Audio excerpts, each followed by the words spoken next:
Welcome back, everyone. Yes, indeed. KBS is a full stream ahead, and we've got a busy day today, a busy week this week. And I'll catch up with all of yous in just a moment. And yes, we're going back to the music that was made for KBS. A big shout out to Paddy. Let's get back to what we're good at here, folks.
Our battle was in defense of the hallowed tenets of liberty, fraternity, equality before the law.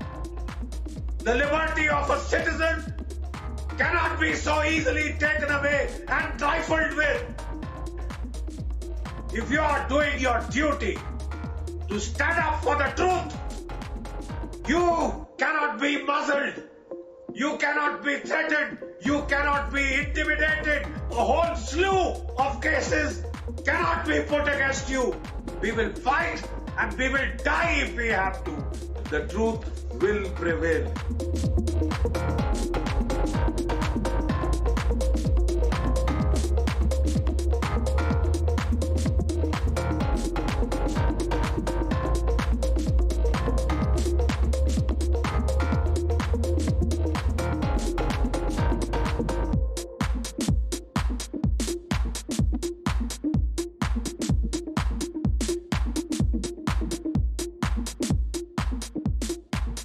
Yes, indeed. Nobody says it quite like our General Bakshi. Welcome back, ladies and gentlemen, and all of you regular KBSers out there. I'm only joking. It's good to be back. Been a long week, and I want to thank everyone for all the messages of support that you've been sending to Annie. Really appreciate that. She's a very private person, but I know she would want me to thank you. She thanked people over in Discord as well, so thank you for all of your very positive messages. It means the world to both of us. And today we get back into the groove, or we try to, we start to. And I've got some good stuff for us to look at today. And who out there, when we were making up our bingo cards for 2021, who had La Palma Volcano on there? Come on now, be honest. Be honest. I think I threw out full contact alien disclosure at one point. Never ever, I never threw out the La Palma card though. And I tell you what, when I heard that La Palma was getting active over the weekend, took me back. Bit of truth or nostalgia, back to the days when I was a mere listener to shows like Coast to Coast and stuff like that. And I'll never ever forget the first time I heard about the volcano called La Palma. And we'll get into that in just a moment. We'll take a look at some of the stunning footage that's coming from there. We'll take a look at why it's a big deal. What's the fuss when there's so many other volcanoes active and potentially active around the world? Well, that's a big deal, all right, folks. We're going to take a look at that. We've also got some archaeological stuff we can dig into. Pardon the pun. And of course, it wouldn't be KBS without a really weird and wonderful woo-type story to see us out. But before we go anywhere, I have to replay a very early super chat from Greg. Great to see you, Greg. There we go. For the Haggis Fund. Now it sounds a lot better in Australian, doesn't it? For the Haggis Fund. Yes, indeed. I'm going to perfect my Australian accent. I just hope I don't end up sounding like an Australian Sheila. That could be... then I'll have to start using pronouns, and you know how that triggers me and things. I can't get to the point where I have to introduce myself as he, him, Kevin. It's kind of obvious, right? I'd like to think it's obvious. I'd like to think it's obvious. But hey, who knows nowadays, right? So big shout out to Marty. Good to see you. We always end up over on the doc streams. I think he was on for 6 hours yesterday. I was going to do a late stream last night and was saying you're going to go live, and I was toying with the idea. And then I noticed Doc McCairn was on. I started watching Doc McCairn, and that's fatal. Fatal because I got stuck, and it was about 6 hours later. I thought, well, probably that's gone then. So here we are today. And yes, very good fun over there. We've got Greg, as I mentioned before. We've got Jocelyn. Algo, good to see you.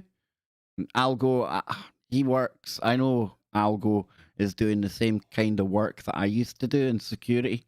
Walking about, patrolling car parks, all that good stuff. Hats off to you, brother. Hats off to you. I hope it's not working you too hard. It's great to see you here. Horatius, always going to be the best name in the chat room. The Wookiee, all the way from London. Yes, indeed. Got more.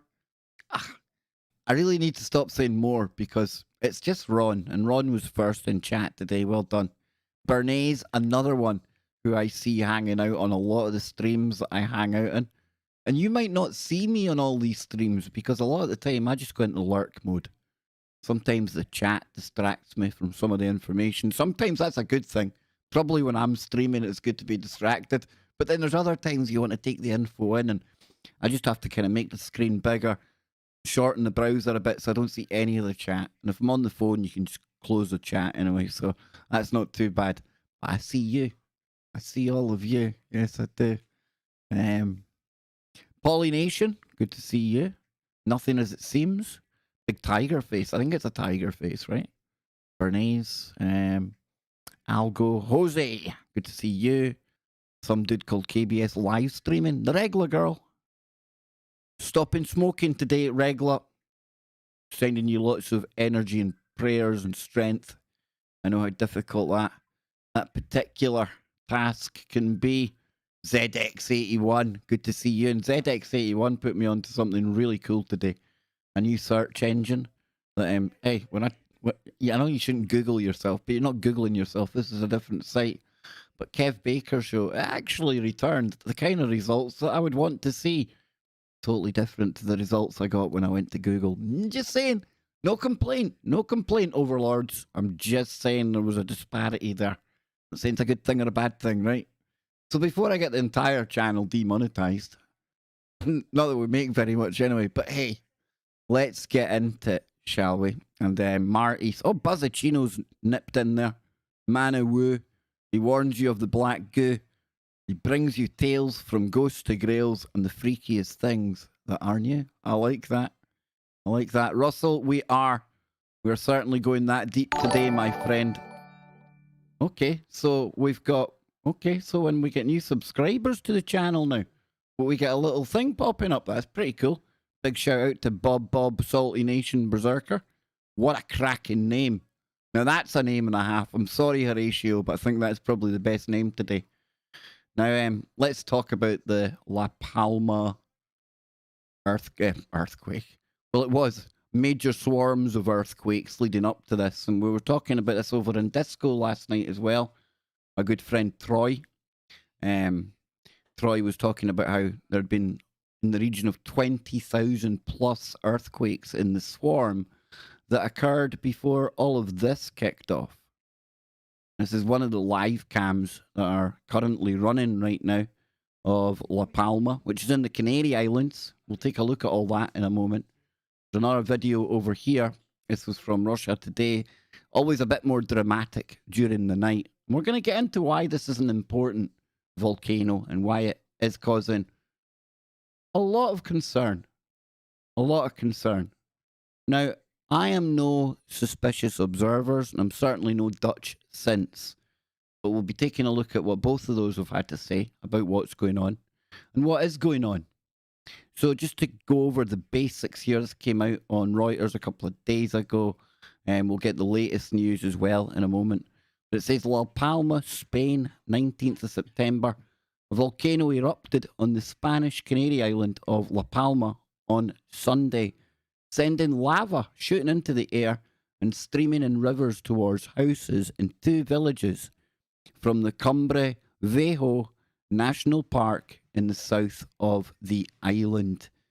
And it says authorities had begun evacuating the infirm and some farm animals from nearby villages before the eruption at 3:15 p.m. on a wooded slope in the sparsely populated Cabeza de Vaca area, or Vasa. Probably butchered the pronunciation, according to the island's government. So 2 hours later, with lava edging down the hillside from 5 fissures torn into the hillside, the municipality ordered the evacuation of 4 villages, including El Paso and Los Llanos de Aradén, probably.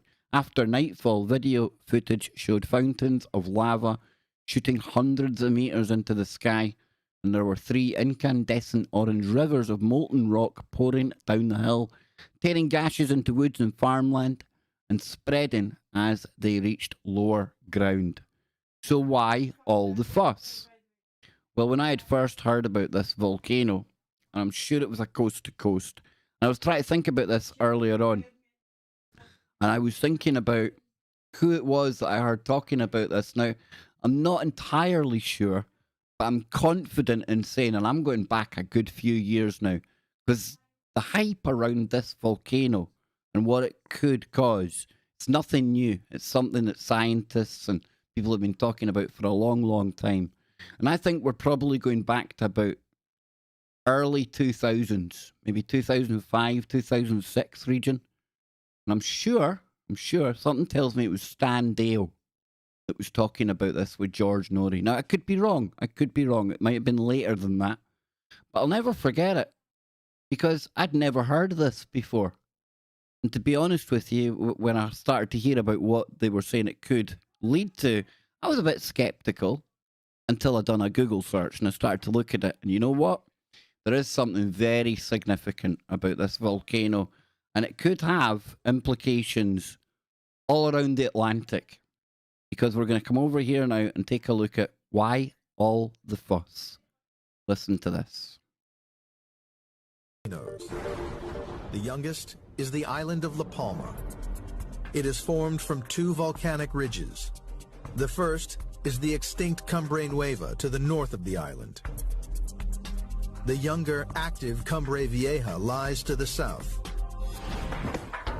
Geologist Dr. Simon Day's research was crucial in developing the La Palma megatsunami theory.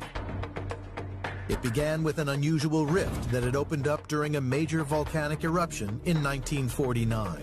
We're standing here in the fault, and it runs way down to the south along the crest of the volcano for 2.5 miles. So it's one continuous long structure. So you can see that fault line there that was just up. Rather telling, right? And when I was watching Suspicious Observers, or no, it was Dutch Synths, he wasn't too sure at the time where these eruptions were taking place and whether it was significant or whether it was important as to this mega tsunami scenario.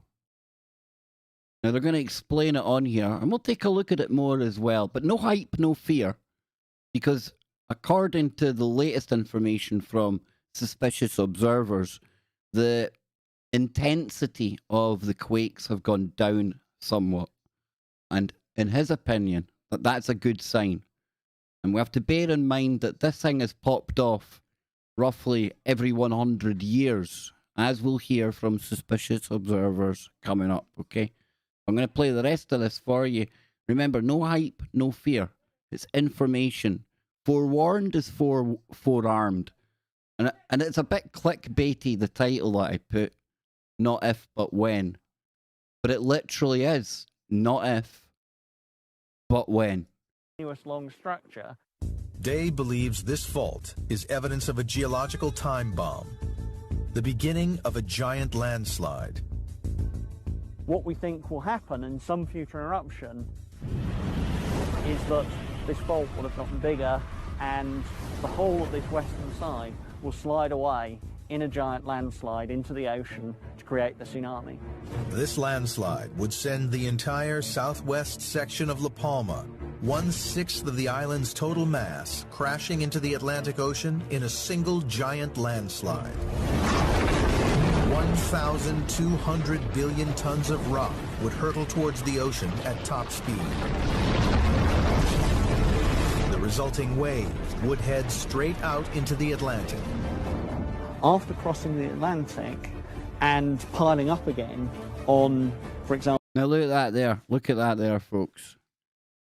I mean, you're talking about the US eastern coast taking a direct hit, but if we go back a bit, we see how it spreads up around Europe as well. We'll see that progression here. Spain, Portugal. Oh, somebody else just subscribed to the channel. Thank you, Ada.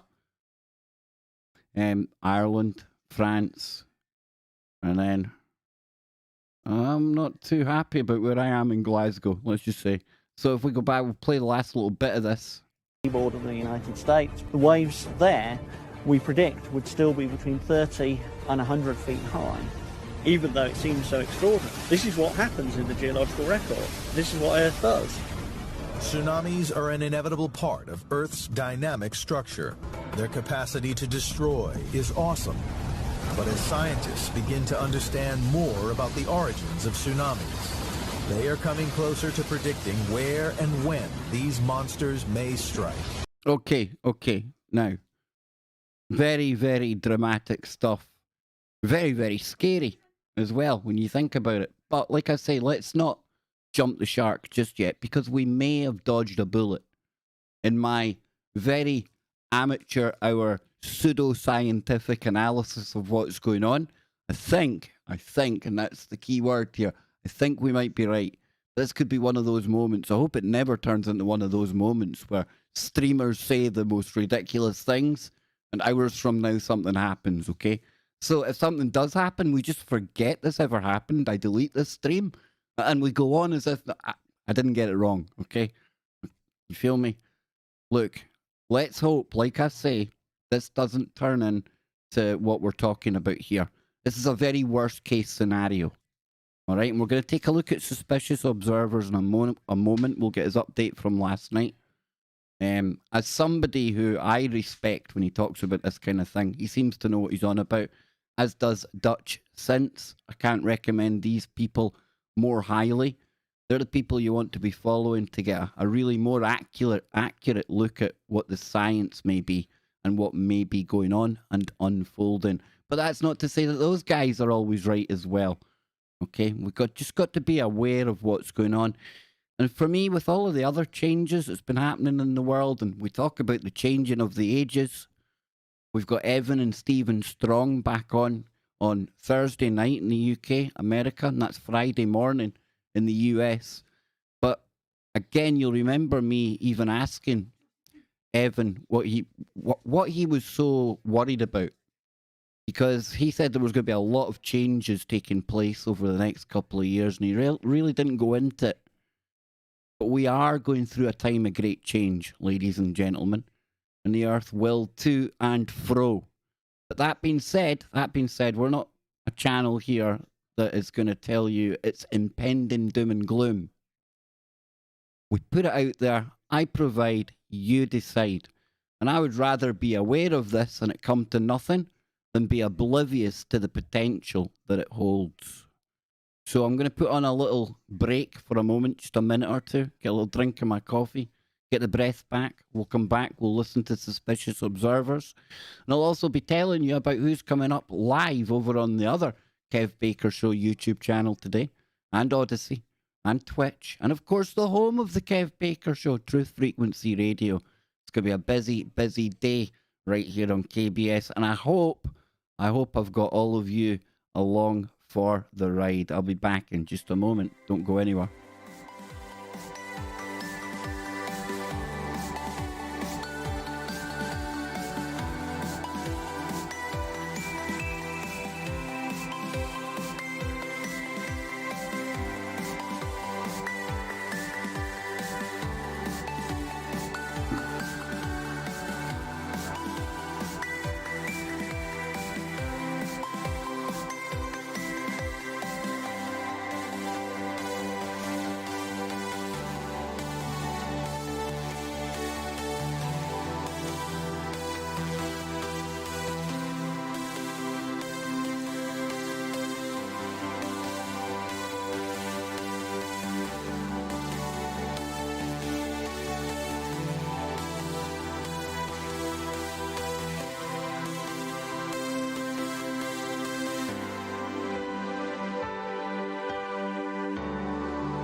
Good evening, folks. Micro update here on the story you expect, but probably not what you expect to hear.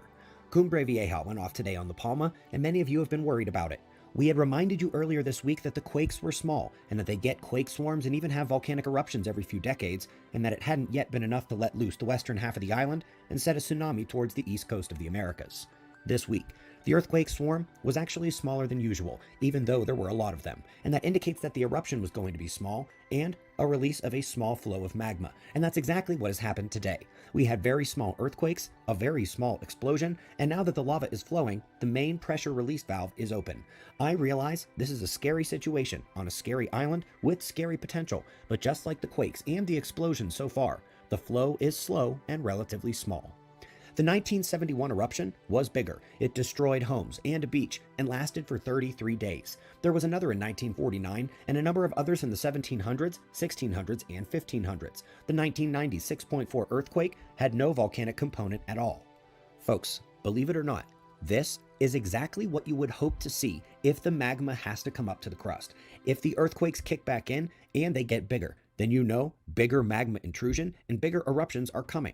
For now, if the quakes don't ramp back up at these vents, we can all step back off the cliff knowing this is not the big one either, just another one of what happens once or twice a century at this volcano. And yes, we will be watching for those bigger quakes because we are always watching for the bigger quakes at La Palma. So far, they haven't happened, and what you really need to understand is if we are going to get this magma intrusion, as we do about once or twice a century at this volcano, this is exactly what you want to see.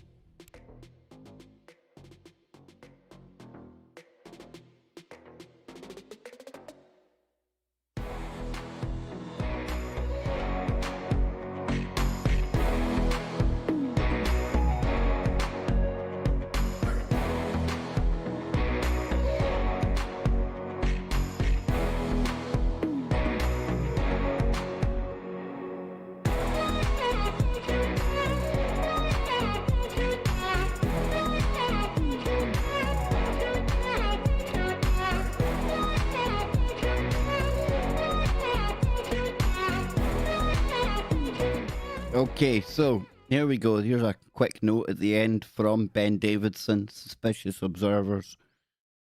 We're on one of these watch periods, as he would call it. And magnitude 4, pay attention. Magnitude 5, vigorously check for harmonic tremors. Magnitude 6 plus, La Palma on alert. So if we come over to earthquakes today.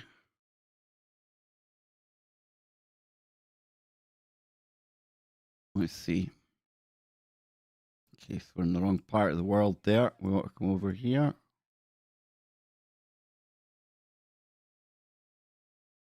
So there's been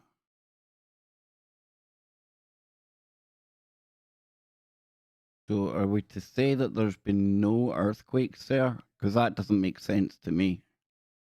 Maybe this is too big. Hang on. Plus 2.5. No, you'd expect it to be there, right?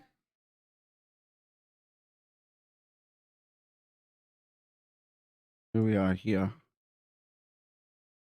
It's this island right here. That's the one in question. We circle that there. We come over here. It says La Palma Volcano map shows where Canary Islands volcano eruption took place and will it cause the tsunami. So says here, volcano located on the Canary Islands. And I've seen somebody in the chat room saying that possibly 100 houses so far have been claimed by this, which is... I can't even imagine what it's like for people that live there, honestly. That kind of thing. Imagine living in the kind of shadow of any volcano. That must be... That's edge of the seat type stuff, I would imagine, on a good day, right? Volcano located in the Canary Islands, island of La Palma, erupted Sunday the 19th, sending lava streaming down hills and destroying homes on the volcanic island. 5,000 people have been evacuated from La Palma area surrounding the Cumbre Viejo volcano. Here's what caused the Canary Islands volcanic eruption, where the volcano was located, and how long the eruption could last. And it's got this here, and as we can see, if we come over here and look at this, this is the area right around here that could, if you picture it, just sliding into the sea, and the amount, or the ocean, sorry, and the amount of displacement that would take place. It's not actually too hard to visualize what we're talking about here, especially with a landmass that size just kind of slipping into the ocean. And Dutch Synth was showing how really quickly, relatively quickly, when you get off the shore here, this goes down to about 8,000 feet below sea level. There's a depth there. So this would slide straight down. And then you go over to New York, which is at what, sea level? Florida, the highest point, is about 100 feet above sea level.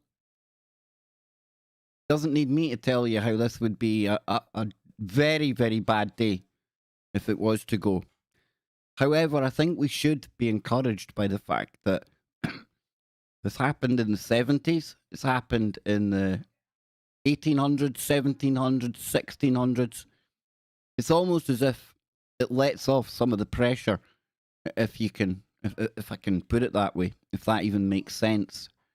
You know, it might actually be like a mechanism there to stop it building up to the point where we get that full-scale eruption that would cause this to happen. I don't know. That's just my, again, very amateur hour pseudoscientific analysis of what we're looking at here. If we come back to this story, it says one of Spain's 7 Canary Islands, La Palma is the most northwesterly island of the chain of volcanic islands like Tenerife, Fuerteventura, Gran Canaria, and Lanzarote. You know, I've always fancied going to these places, but one thing that puts me off is the volcanic sand, like the black sand. I don't know, it just doesn't look right. It doesn't have that speculation island feel about it at all. La Palma is the 5th greatest of the islands, with an estimated area of 7,493 kilometres squared. Popular tourist destination for snorkeling and known for its rugged rocky landscape, La Palma has a population of roughly 85,000 people. There it is there on the left-hand side. The volcanic eruption on Sunday took place at the Cumbre Viejo volcano on the southwest of the Canary Island. And the Canary Islands volcanic eruption took place following a string of earthquakes, which have been rocking the island over the last 2 weeks. And I, because of everything going on, haven't really been paying much attention, folks, to be honest with you. So I really got caught unawares by this major eruption that took place.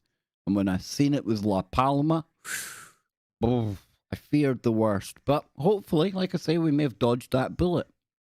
This is why you can't predict anything, folks. You just can't predict anything. Anyone setting a date on things. Who's seen this coming? If we go back 3 months, who out there was saying, aha, watch out for that La Palma volcano. That's going to be the next big thing to drop. Maybe there was. I don't watch everyone. Nobody can watch everyone in the world. But it's this kind of thing that catches you out of left field. Takes you totally unawares. That's why when you hear people making prophecies here and dates there, and I don't know, folks. The universe is a way of kind of scuppering predictions like that, shall we say. So a total of 642 quakes measuring between magnitude 2 and 3 were recorded on and around the island of La Palma during the last 14 days. The dramatic eruption on Sunday, September 19th, is believed to have been triggered by a 4.2 earthquake striking the islands off Africa's northwest coast. Now, if we come back over here, it's 4, pay attention, magnitude 5 to 6, vigorously check for harmonic tremors, magnitude 6 plus, that's going to be like the serious warning sign. Something significant could happen. And you know, one thing I was kind of shocked at, Dutch Sense was showing this, was that there's no buoys around this location. Come over here. Active buoy monitors. Now this is things that will they record the surface, kind of if there's any, how would you put it, fluctuation, any big waves being generated. There's something called the National Data Buoy Center. And if we come over here, and if we zoom that out and then zoom in, we're talking about just off the coast of Africa here. Here's these islands. You can see that there's bits poking up. And these are underwater volcanoes as well, most likely. But it's that one there we're dealing with. And yet, not one buoy until you get over here. And as Dutch Sense said, and listen, I might be talking about the east coast of America. This affects the full American continent here. You know? Because that wave that we've seen going out, it goes omnidirectionally. It spreads out. That's how it ends up going up around the coast of Portugal, Spain, France, into the UK as well. But you would think there would be more buoys here to give you an early warning, right? Because if you're waiting until it's there, these things travel. Dutch and, I think it was Dutch Sense was talking about, sometimes close to the speed of a jumbo jet. That's pretty dang fast. And we've all got that vivid memory of what happened in Japan not long ago. Well, it is long ago now, actually, over 10 years. Banda Aceh as well. The one in Indonesia. Imagine something like that. And the first warning you get, potentially, is when it's halfway across the Atlantic. It's weird, right? Totally weird. It is what it is. I provide, you decide. I'm not saying there's anything nefarious going on or whatever. I'm just saying, bit weird when you've got this potential for this happening along that coastline. I find it strange. Very strange. So, Cumbre Vieja started to erupt at 3:15 local time, having last erupted in 1971. Spanish Tourism Minister Reyes Maroto came under fire for comments calling the eruption a wonderful show. Yeah, I'm sure the people who have lost their homes and been evacuated are just, what a wonderful show, golf clapping as their houses burn. Not an idiot.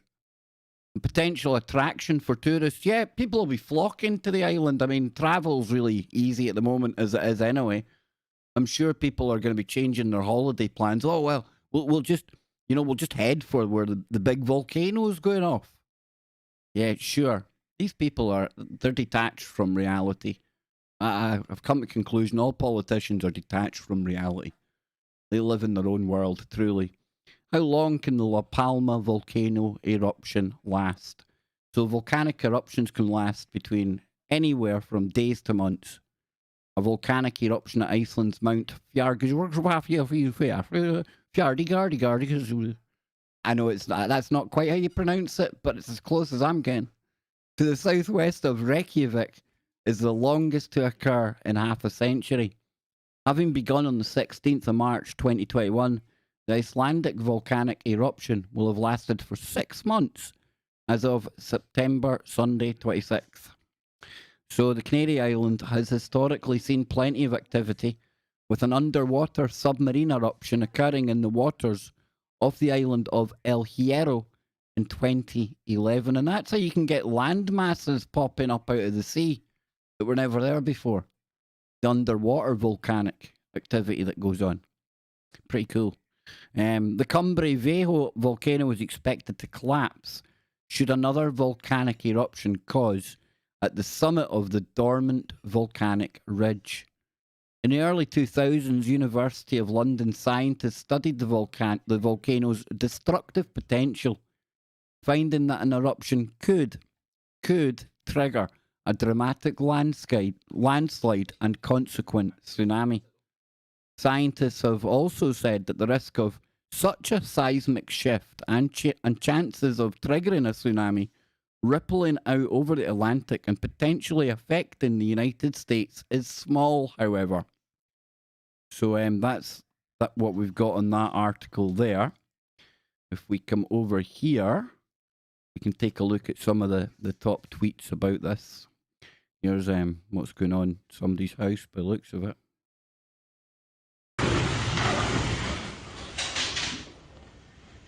Oh, wow.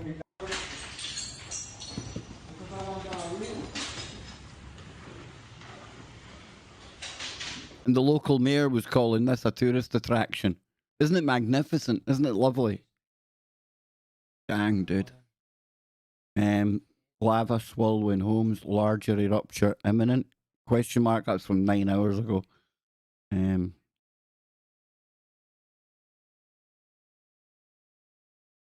Now,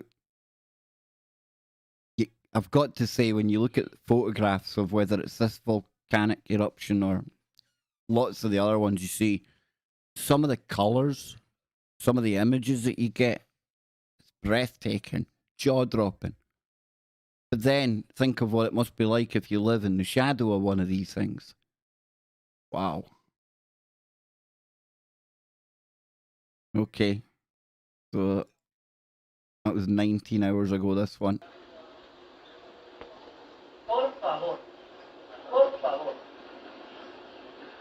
Wow.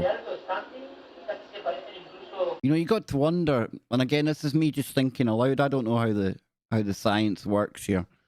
But when you do have these eruptions, is there any way that one of these eruptions might actually cause something to happen seismically where it takes away the danger of this sliding into the sea?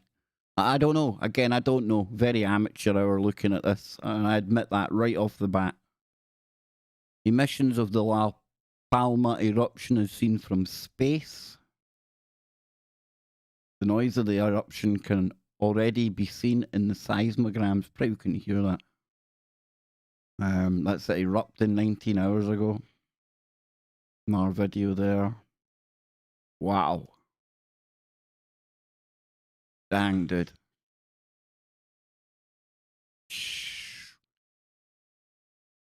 Mind blowing. And of course, we've got this. Was that one there? This is another live stream that's live just now, allegedly. I say allegedly because we just don't know. Don't know at all.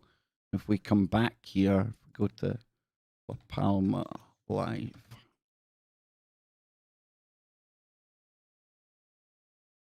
There we go. So that's allegedly right now. Still see the lava glowing away there. Are we saying that there isn't quite the big dramatic lava that was spewing out last night? For a live one, eh?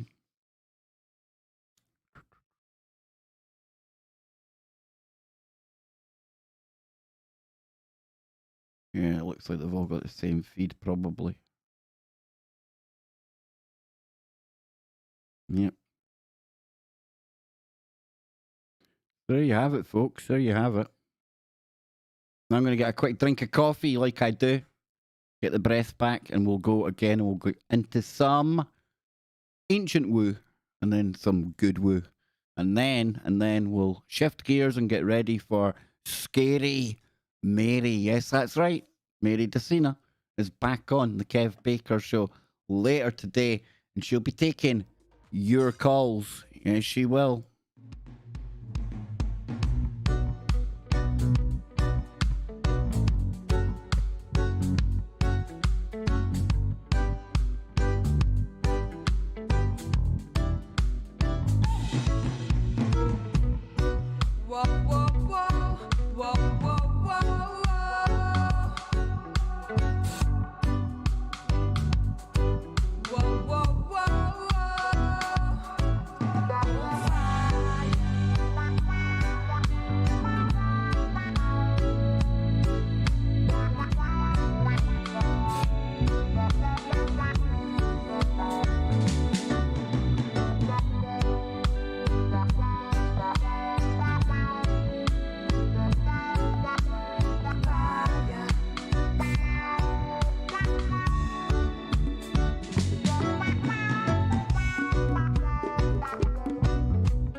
Don't go anywhere, folks. We will be right back.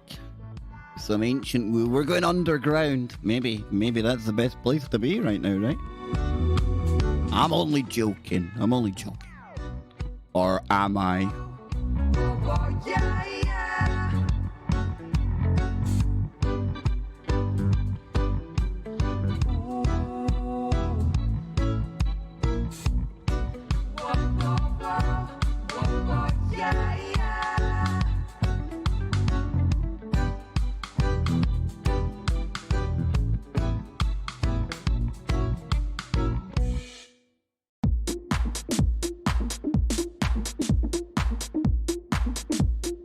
So what is the chat room saying? Elevate. Saying next earthquake for Istanbul will disappear. Let's hope not. Let's hope not. What else we got in here? I'm going to scroll up. I'll see what some of the... Pure bogan black sand. Bogan. Yes. Just no right. Is it? You know what I mean, Kev? Exactly. Doesn't feel right. Doesn't feel right at all. It'd be like drinking green Coca-Cola. Something wrong with that. No, you could get that. I'm just saying though. You know? Venezuela, you know, all the way along that kind of continental coast, King. Not a good day. Hawaii would take out California, says Lewis. The one in Hawaii, take care of that, says Bernice. I'm in Oregon. But it's so misguided. That's where is that not the... Is it a subduction zone there? Is it the Cascadia? I always forget the name of it. That's one of these hot spots that they say to watch out for, right?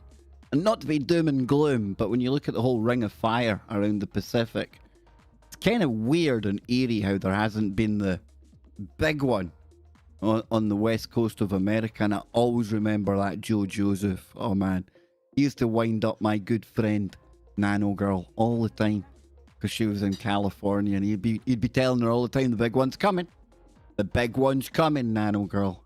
I bet he's probably still do it to this day. Big shout out to Joe. Listen folks, we'll keep our eye on these kind of things, but we're going to shift gears now and get into something else, but it could be kind of related if I really wanted to stretch it, because we talk about the various cycles of different civilizations that have risen and fallen for whatever reason, be it natural disasters, be it something else occurring, I don't know. But these civilizations, a lot of them, seemed to be very concerned with digging underground. You know, always go back to mentioning Istanbul earlier. First thing I thought of Turkey, Göbekli Tepe, and how the builders of that, whoever they were, they had the knowledge that something very, very dire, very cataclysmic was coming their way, to the point where they decided to embark on a feat of engineering that is mind-blowing when you think about it. They buried the entire complex of Göbekli Tepe to preserve it. So they knew something was coming in their time, 11,600 years or so ago, give or take a ball hair or two. We've got the tunnels that exist in between Scotland, strung out all across Europe, all the way to Turkey. We've got various talk of subterranean realms, stuff like that. But I came across a new one today that I'd never heard of. So I thought that might make a good kind of topic to take a quick look at in our live stream, our pre-show stream. For anyone new here, this is what we try and do, Monday to Thursday. I'll come on with a couple of stories. I'll get us in the mood, and then we'll jump on over to the main Kev Baker show later at 10 p.m. in the UK, 5 p.m. East Coast, 2 p.m. West Coast, and I believe that's 7 a.m. Melbourne time. I tell you, I've got that many time zones. You might think I've got clocks all the way around here. No, I've just got various clocks on the PC. It's the futuristic version of having various time clocks on the wall, right? But how many of you out there have ever heard of Nushabad or Naushabad or Nushabad? Noushabad. I hadn't heard of this place before. Nushabad. And it is in currently what we call Iran.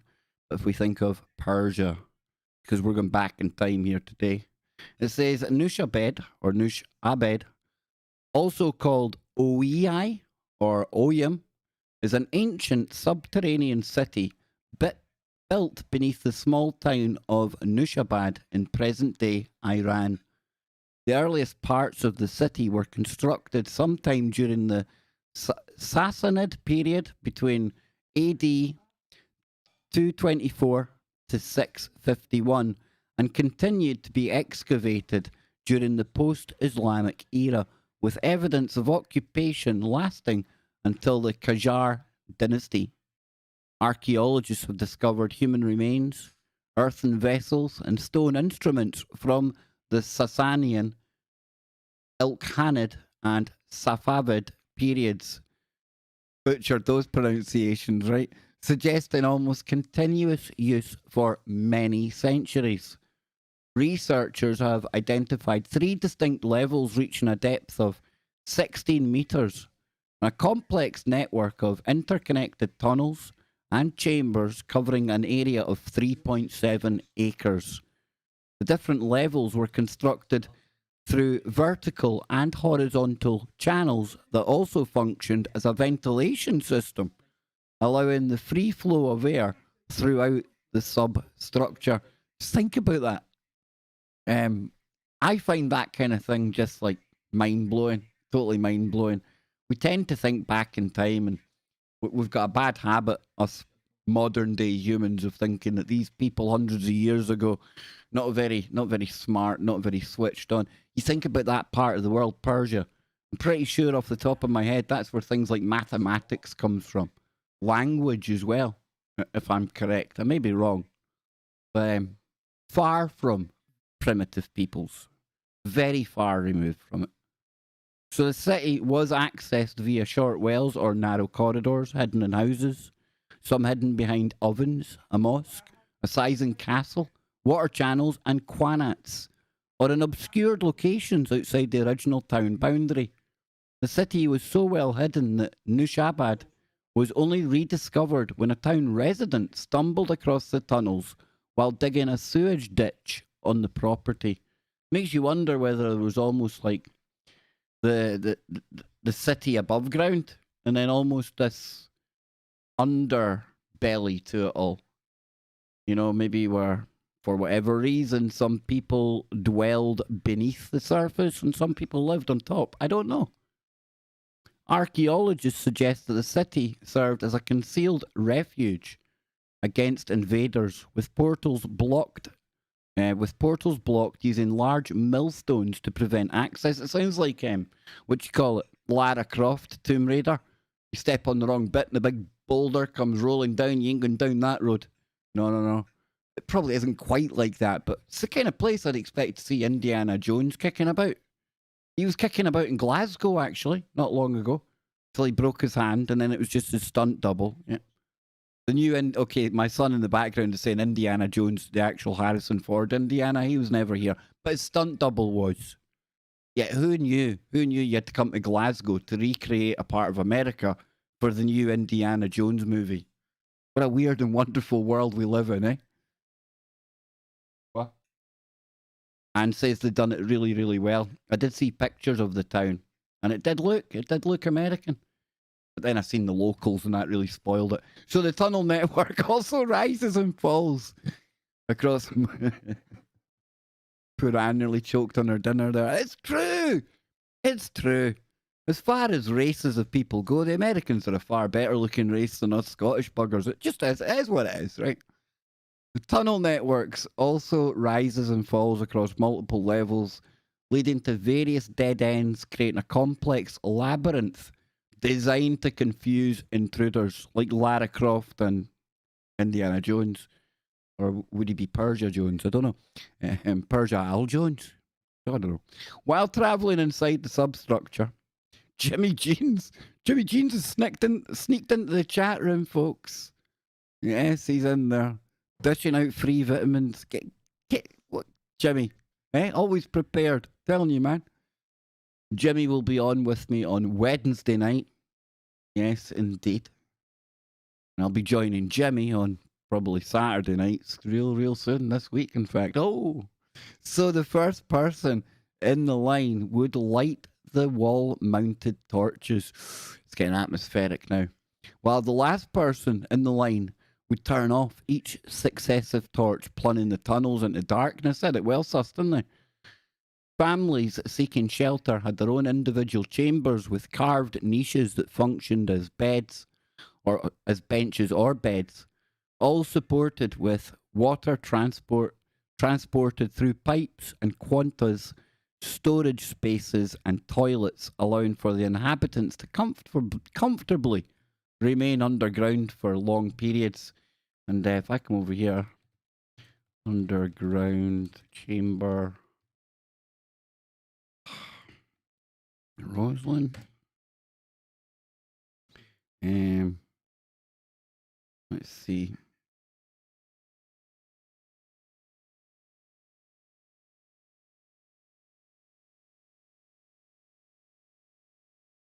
If I can find it here. Because we've got underground chambers in Scotland. Quite a few of them, actually. The one I'm thinking of, they think might have been a passageway between Roslyn and Edinburgh. Let's try to find it here.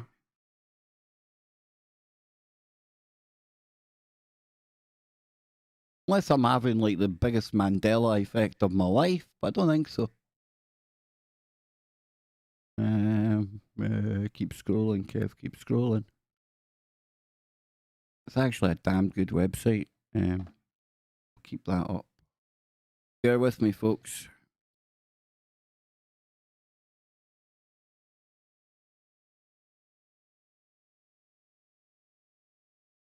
That Edinburgh Vaults. That's not the ones I'm looking for, though. That's that. No. Don't think it is. Anywho, right. No, it's the ones where they think the Masons had. Not the Masons, the Templars. It's got like the, I don't know the name of it. I'm not sure what it would come under. I'm speaking Anne in case you think I'm like having a Kevin Dave moment and forgot all about you. Hang on, I'm going to dig this up. It's going to annoy me now. I need to find it. I need to find it. Bear with me, folks. I'll be right back.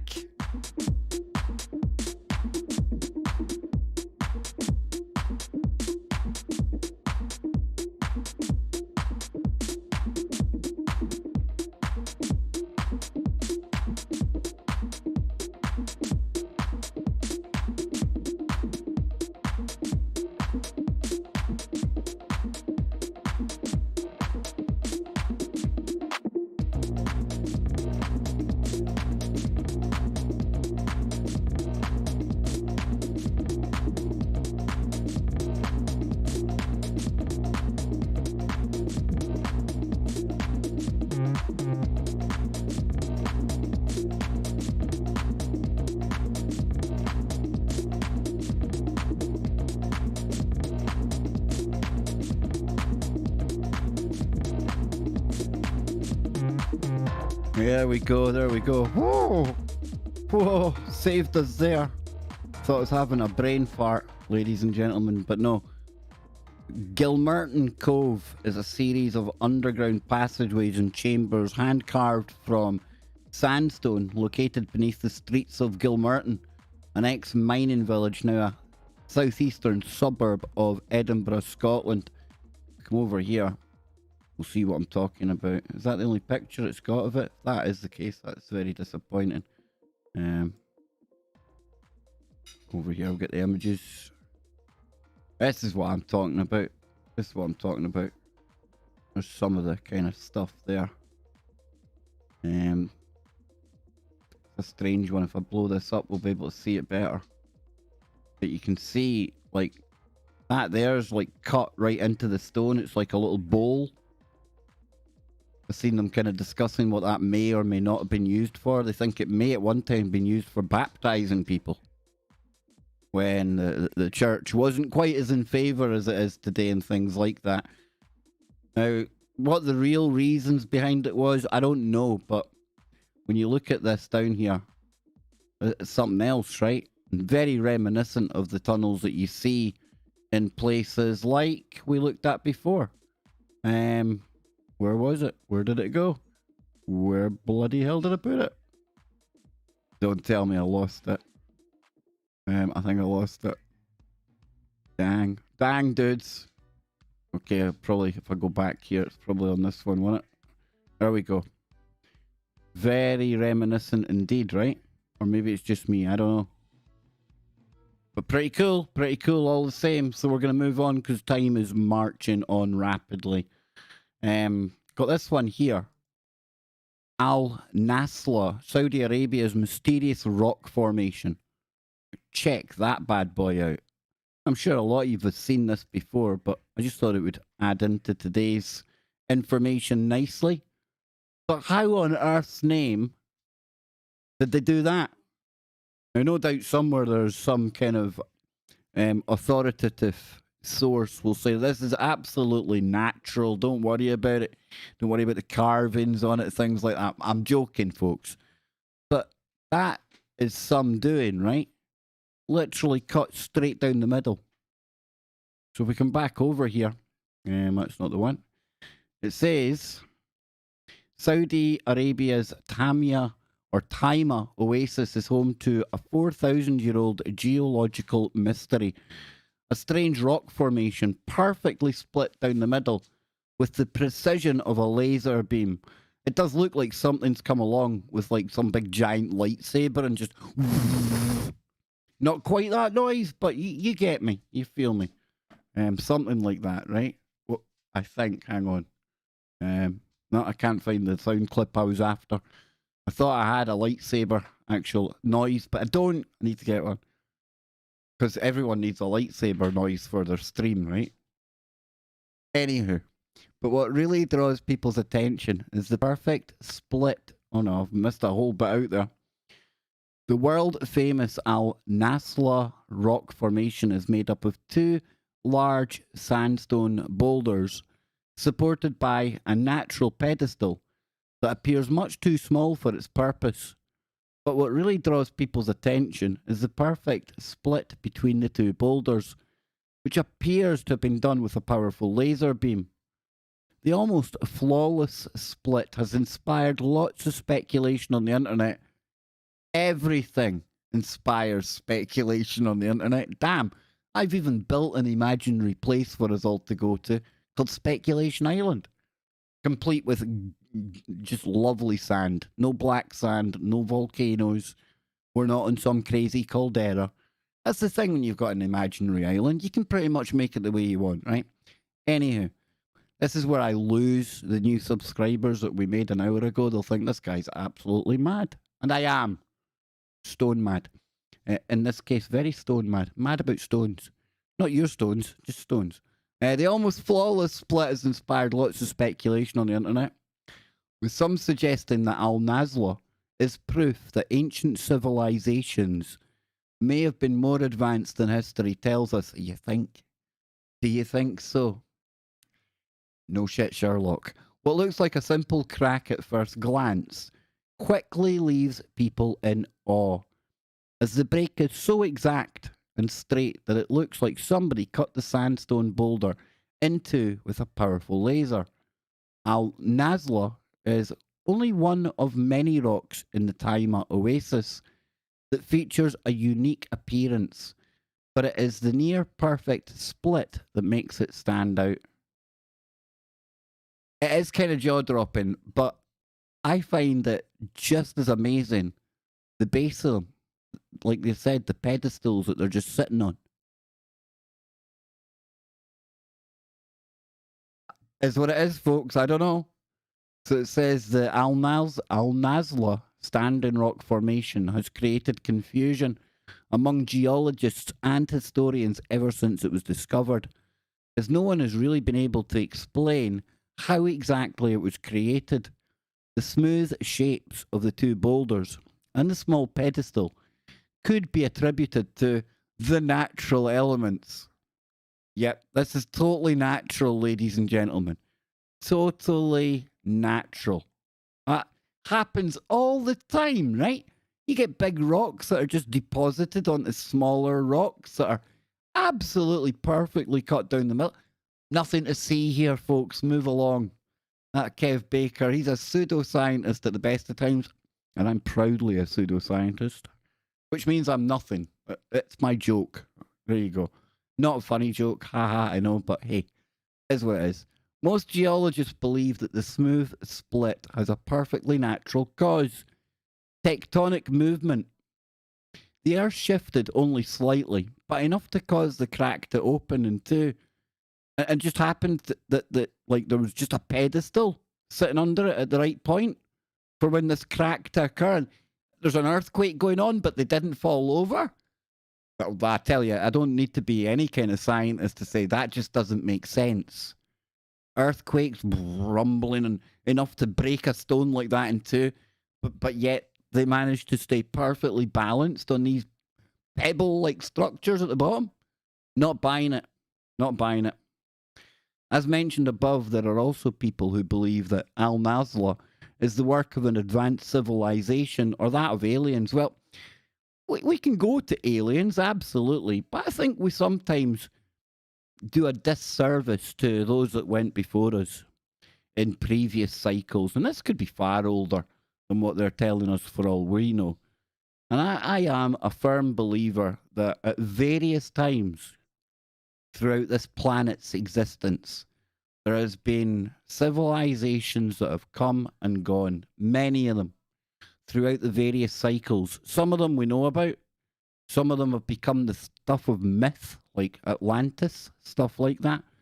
But there's also, in my humble opinion, civilizations that we've got absolutely no clue who they were and when they were. We know at times where they were, because we see things like the Al Nazla stone. But that doesn't necessarily mean it had to be aliens coming doing it. Now, could it have been aliens? Of course it could. None of us know.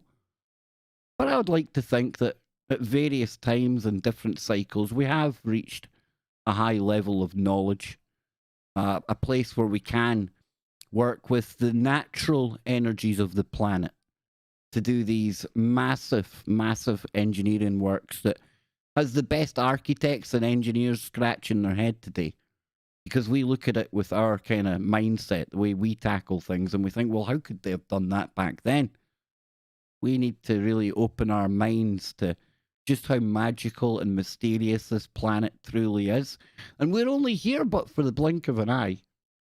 And I tell you what, however we all got here at this exact time in history, in some ways, despite all of the negative shenanigans, you have to pause and you have to wonder, and you have to think about, we're really here only for, like I say, the blink of an eye, and yet the time that we've chosen to be here, or the time that we are manifesting here right now, this is one of those times in history, I think, where people will look back at.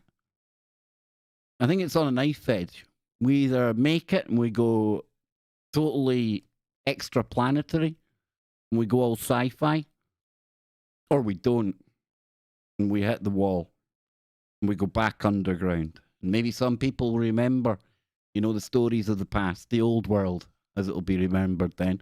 Only a few, though, because when the magnetic field goes down around the planet, think of your brain like a hard drive. It's going to get wiped. It's going to get wiped. But maybe a few people who are, for whatever reason, shielded underground, maybe they're mining at the time when it happens, they'll have memories. People will say, what? Because nobody will remember at that point. We'll all be wiped clean. The next cycle ready to begin. But there's always a remnant. There's always tales that survive from one cycle to the next, ladies and gentlemen. I'm getting all doom and gloom now. We're not going doom and gloom because we've got more good stuff to look at here. And we're going to look at this real quickly. This comes from the Gherkins. 25,000-year-old mountain-sized pyramids in Indonesia. Now, we talk about Bosnia, potential pyramids there.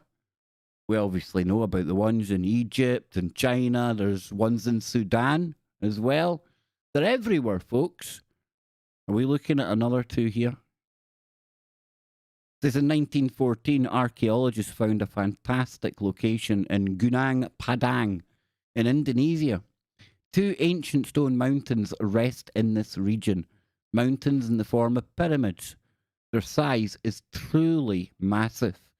Now, intrigued by their shape, this 1914 team initiated a series of test digs in the small likelihood that they were artificial.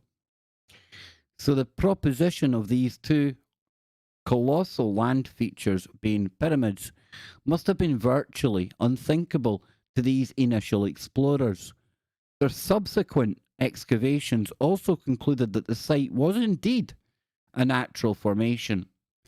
However, fast forward to 100 years of technological advances in archaeology, photography and satellite imaging, we can now look deeper at locations, gaining far greater insight than was possible a century ago.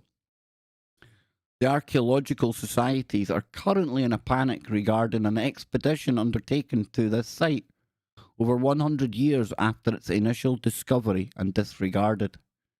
What is interesting to note, a detail this team must be aware of, a party primarily suppressed and rarely discussed, is that very ancient monuments rest upon the top of each mountain.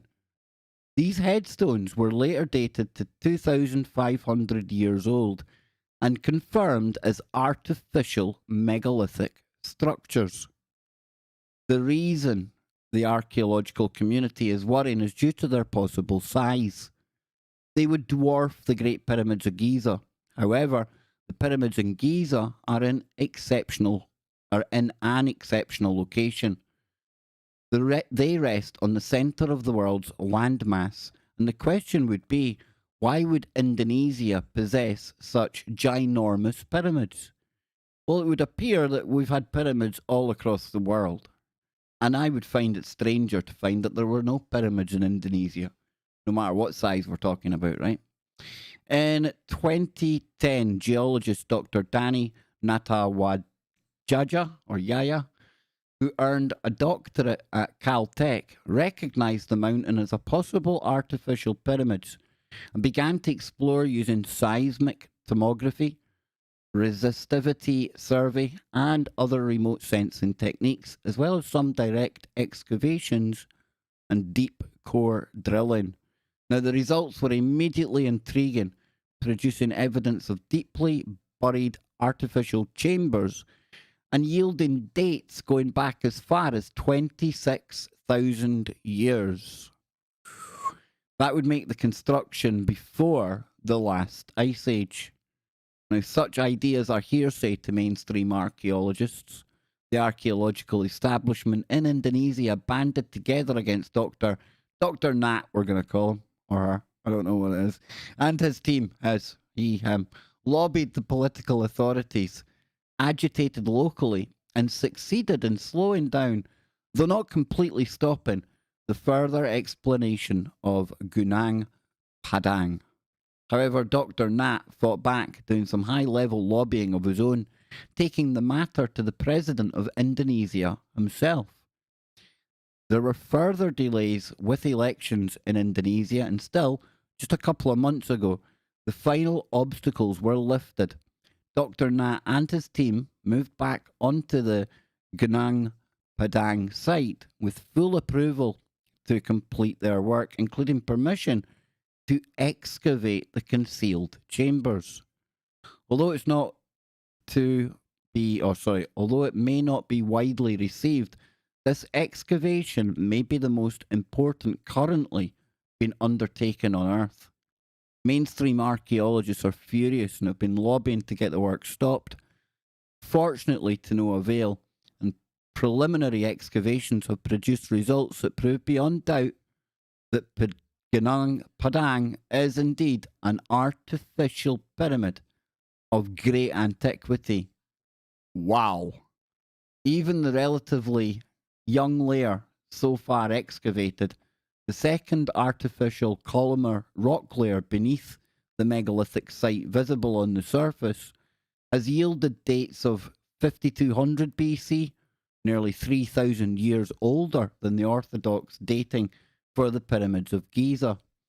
There are also firm indications from the original remote sensing and core drilling work that there are much older layers below. In short, it is now evident to all that the site is vastly older than the 2,500 years archaeologists had insisted upon for decades. Even the most hostile are now quietly reframing their assessment of the site and referring to it as a gigantic terraced tomb, which was part of the biggest megalithic culture in the archipelago. Pretty damn fascinating.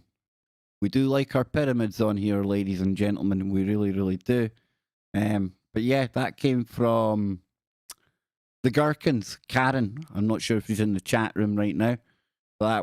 She told me it's a fascinating read, and it certainly was. So we're going to come back in a moment with just one more bit of woo, and then we'll shift gears and we'll go and get ready for Mary Decina, our resident astrologist, and she's going to be coming on the harvest full moon, and she'll be telling you everything you need to know about your star sign today, live on the Kev Baker Show, live phoning in just over an hour from now. I'll be back in a moment, just going to get a quick drink, one more story to go, and then we are out of here until 10 p.m. in the UK, 5 p.m. East Coast, 2 p.m. West Coast. Kev Baker Show live.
There we go, there we go. So we've got a late entrant into today's stream.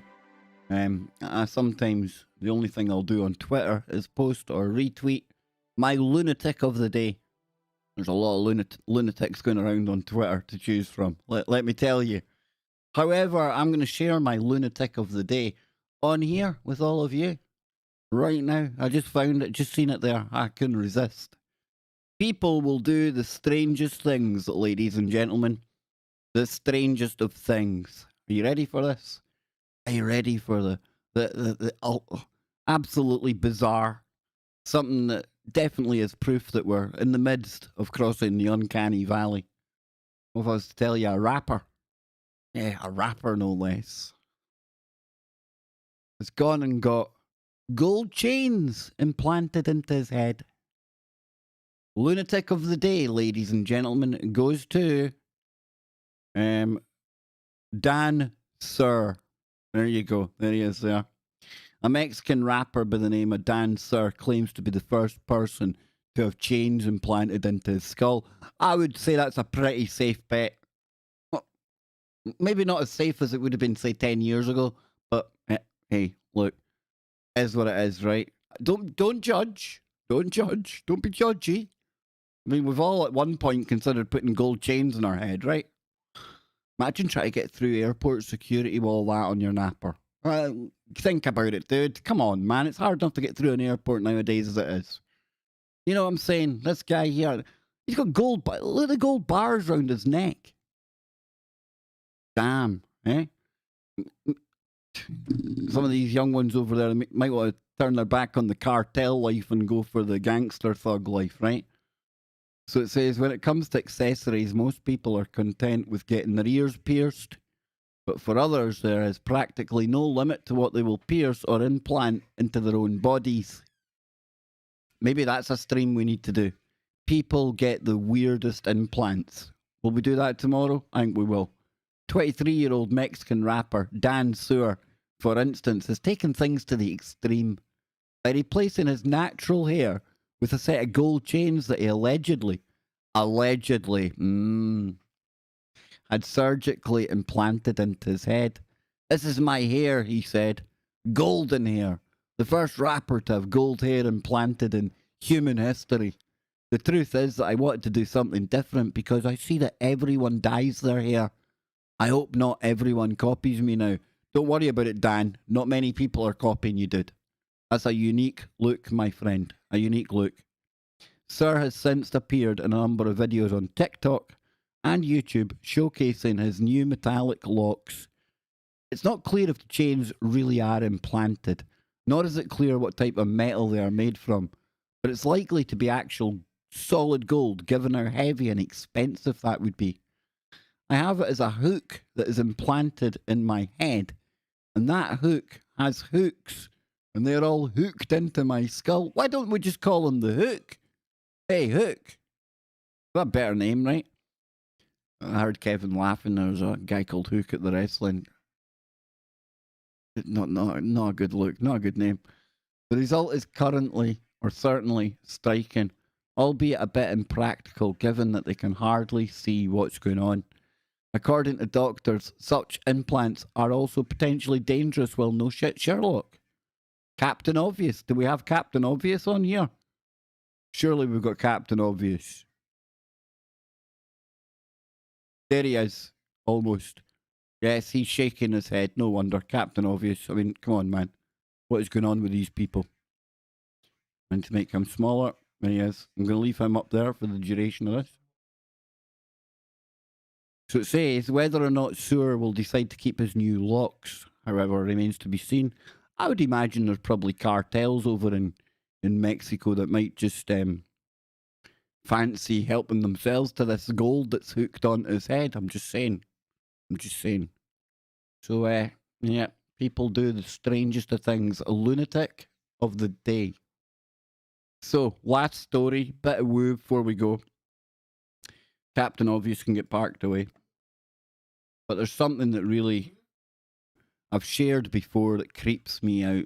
Like, really creeps me out. My mum's got this old porcelain doll called Chuckles. And all the paint's cracking on it. It looks like something out of a really horrendous horror movie. It really does, but there's something sinister about dolls, if you ask me. There's something not quite right about them. And we've got a story about a sinister looking doll. And the circumstances in which this was found and the story comes to us, I think it makes the perfect plot for a horror movie. Now, not many horror movies are set in Liverpool, but it could be the first. So it says, a man finds a creepy doll boarded up under the stairs. Now, finding a creepy doll is one thing. But when you find it occulted away behind floorboards or wall paneling, that is something entirely different altogether, and it takes on a far more sinister feel. So a primary school teacher in Liverpool, England, hey, calm down, I just found a doll. Hey, calm down. Found something decidedly creepy hidden in his new home. Maybe Cilla Black, she's a creepy Liverpudlian, right? So when 32-year-old Jonathan Lewis moved into his new house recently, one of the first things he did was remove the plasterboard that a previous owner had put up to cover the space beneath the stairs. There was a wire coming out where the previous owners had the fridge, but I didn't know where the wire was plugged in, so I knocked through a bit of the plasterboard to see what was there, he said. Instead of finding wires, however, he was shocked to discover an old rag doll sitting inside the space, wearing a pinstripe dress and clutching a small piece of paper. Dear reader, new homeowner, thank you for freeing me, the note read. My name is Emily. My original owner lived in this house in 1961. I didn't like them, so they had to go. All they did was sing and be merry. It was sickening. Stabbing was my choice to get rid of them. So I hope you have knives. Hope you sleep well. How sinister is that? So after a little bit of digging, however, it became apparent that the doll was not what it seemed. According to the estate agent, the kitchen had only been fitted a mere 5 years ago, meaning that the doll had most likely been placed there as a joke by the previous owners. I'll be honest, I found the whole thing hilarious, said Lewis.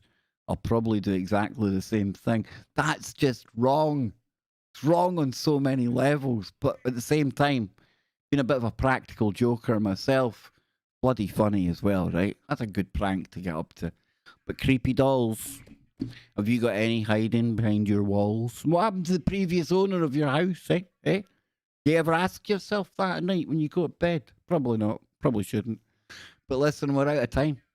And we've got 1 hour until we head on over and get, if I find the right picture here, our good friend Mary DeCina, or as I like to call her, Scary Mary. Now, we do all of that on the home of the Kev Baker Show, Monday to Thursday, over on tfrlive.com. We also go out on Odyssey, and now, thanks to the support of you people out there, we have got the Restream package, which means we can go to Odyssey, we can go to Twitch, we can go to YouTube, we can go to various platforms at once. And when it's Mary DeCina, she has delivered time and time again when she's on the show. I'm already getting scared right now. Not of what Mary has to say, but the phone lines, folks. I have never seen activity when I've been on air. Phone lines just jamming up. Scrolling down to see how many people have phoned in. I'm not going to give the phone number out right now because I would imagine there'll probably be people start phoning in already. It's crazy. But that's because when Mary comes on, she tends to, like I say, deliver some very, very, very on-point information. I know my good friend Algo has phoned in. We've had Jules calling in. We've had a lot of you people out there. Renzo calling in as well. And I hope you can join us in an hour from now, whether it's over on tfrlive.com, over on the Kev Baker Show 1 YouTube channel. I'll get you the link in a moment. Or you can watch on Odyssey, or over on Twitch. And of course, we'll be on over in Discord, where we all like to hang out as well. So I hope you can join me for that. I hope you've enjoyed at least one thing I've had to share with you today. We talked about the La Palma volcano and the potential it's got to be a big game changer. Big game changer. Pseudoscientist Kev says, I think we dodged a bullet, but we need to keep a watch on that area. Magnitude 4, yeah. Magnitude 5, magnitude 6, red alert. So with that said, I'm going to get out of here. I hope you can join me an hour from now with Mary Decina. Until then, keep it real. And you know what I like to say here, right? Keep your mind open. Keep looking for the woo, but not to the point where your brain turns to black goo.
Put that in your pipe.